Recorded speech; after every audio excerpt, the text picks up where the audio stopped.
Burnout doesn't always show up as collapse. Sometimes it's silence, disconnection, or resenting the thing that you used to love.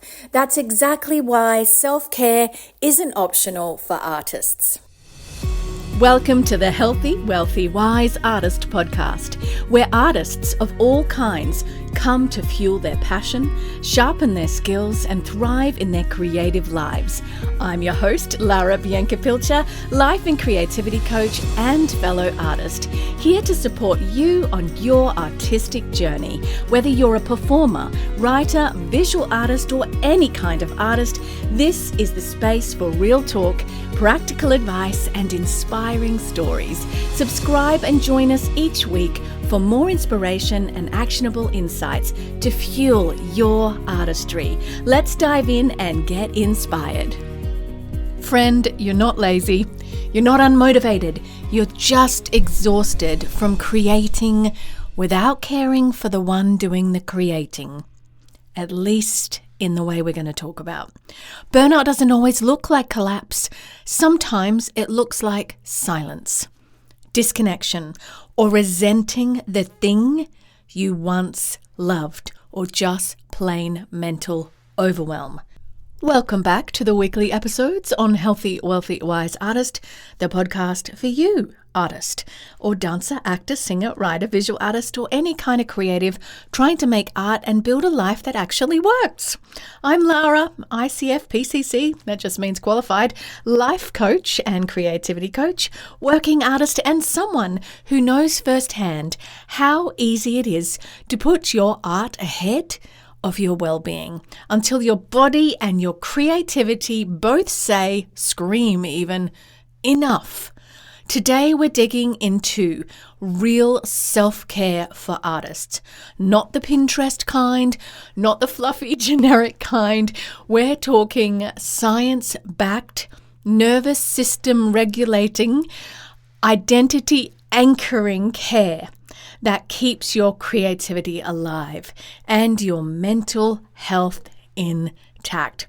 And at the time of recording this, it is 10 at night, which is ironic. But I'm a creative and I don't always keep a regular clock.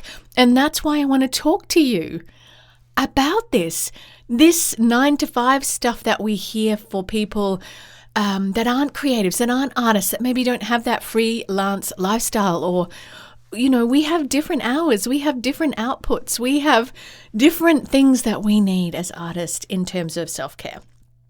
So why self-care is not just optional for artists? Well, the hard truth is that artists are more prone to burnout than almost anyone. And here's why. Because your work isn't just work, it's you. Now I want to break that down because we need to think of ourselves not just as our art, but beside our art. But your emotions, your body, your identity, your voice, it's all in the mix. But unlike most jobs, there's not a lot of structure in the natural ins and outs of what we do. There could be, but generally speaking, there's not. No end of day switch off. It just feels sometimes like the creative force can come at any time. And one client I work with, I won't say their name, a singer, a mum, was trying to do it all. She was producing content, as many of us feel like we're doing, which I've been on a hoo-ha rave about this rant this week on my threads, because it feels sometimes like so many of us, the social media creating is like another unpaid job.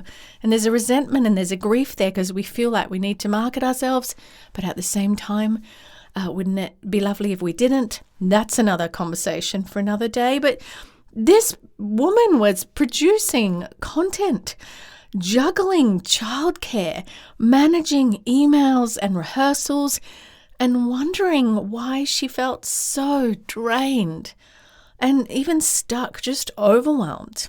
So chatting to her, what we worked on for her was building in rest like it was a non-negotiable rehearsal. And things changed for her.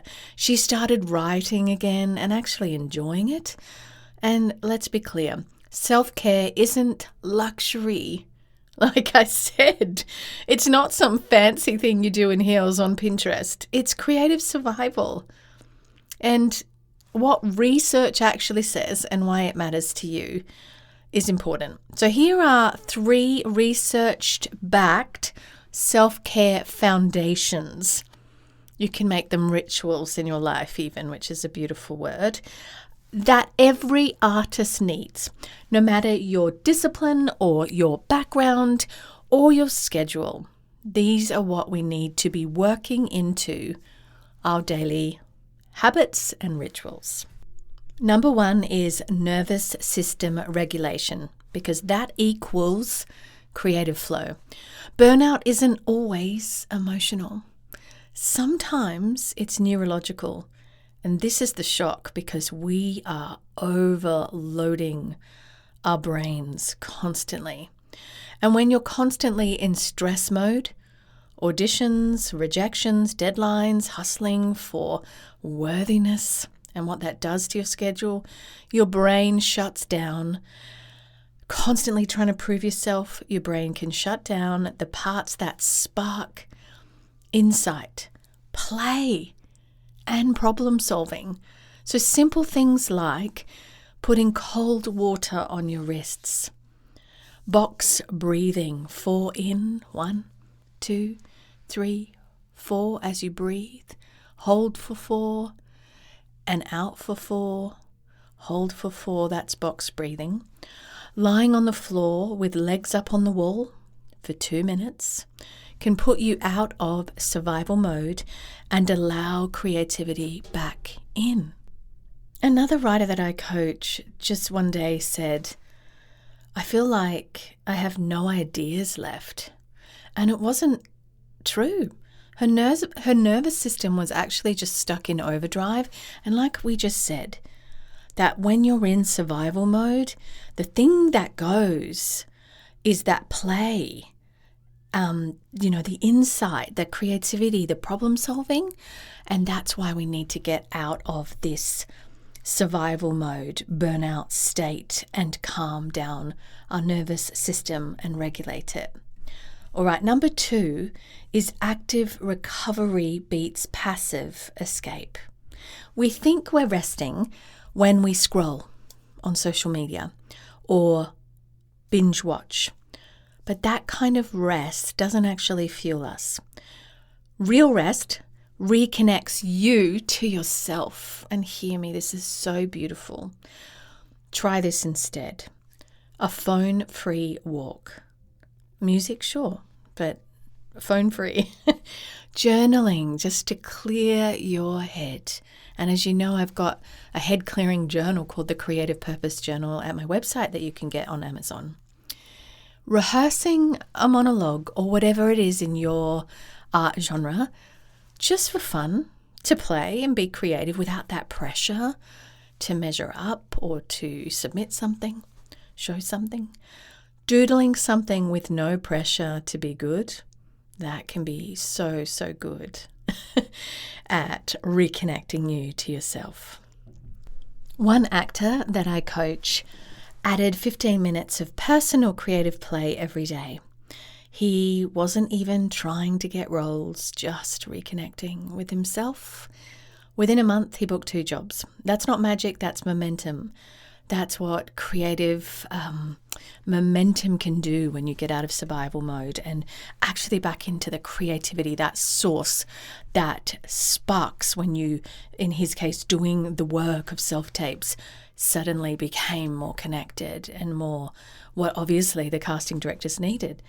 Okay, number 3, boundary rituals anchor your identity. Let's chat about that.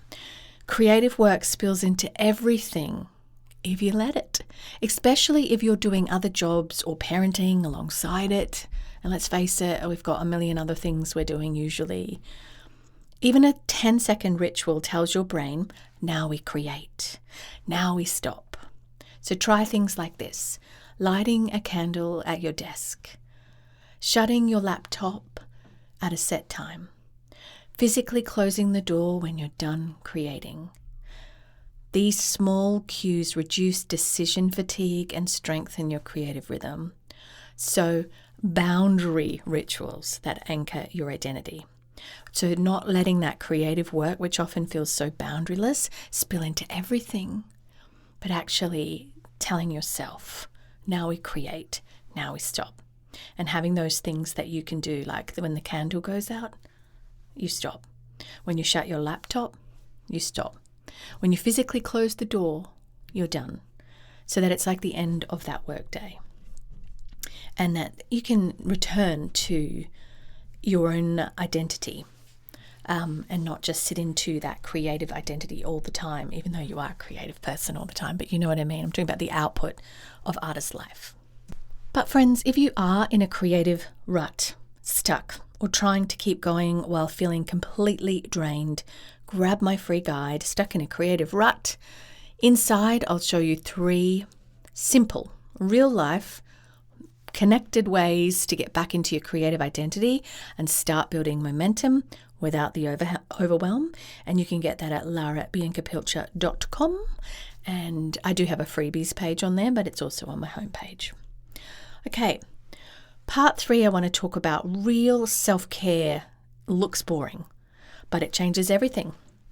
There's a bit of this glamorized thing about self-care, and it's, yes, a self-care can be a bubble bath or a mani-pedi, but that's not what I'm talking about.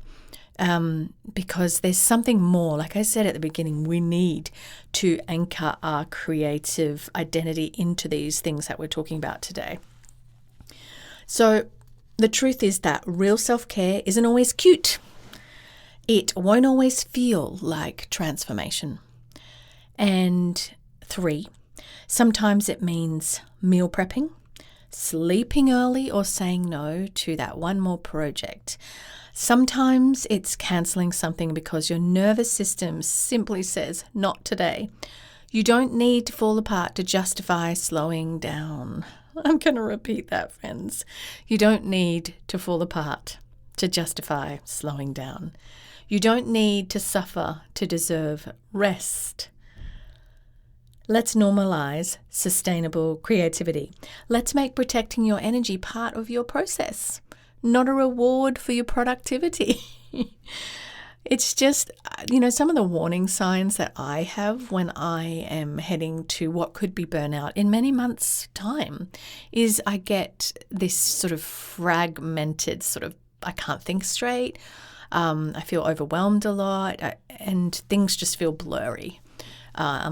And lack clarity. When I get like that, that's a time for me to do like a personal audit where I kind of look at what I'm doing, how I'm spending my time, and reorientate myself back to my main goals, give myself the self-care in that routine and that schedule that I set for myself, those sorts of things, because we can all hustle so hard as artists. I know that I have that tendency to just work. But I'm a mum as well. I have other things that I need to do.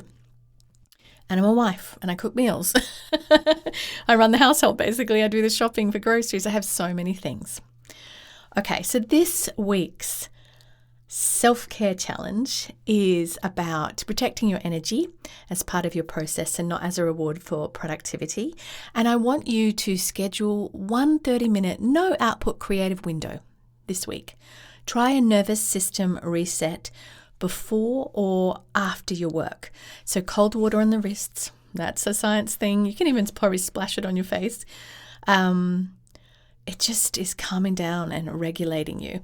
Breath work, I talked about the box breathing, the floor rest with your legs up on the wall, just calming down, allowing that oxygen to flow, calming down your heart rate.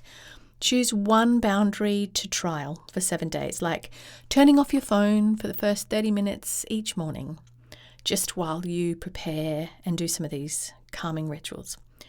These are small, but they're game changers because you can't create sustainably if you're running on empty all the time. And like for me, that empty feels like blurriness or just overwhelm, and it's just too many things that I'm trying to do.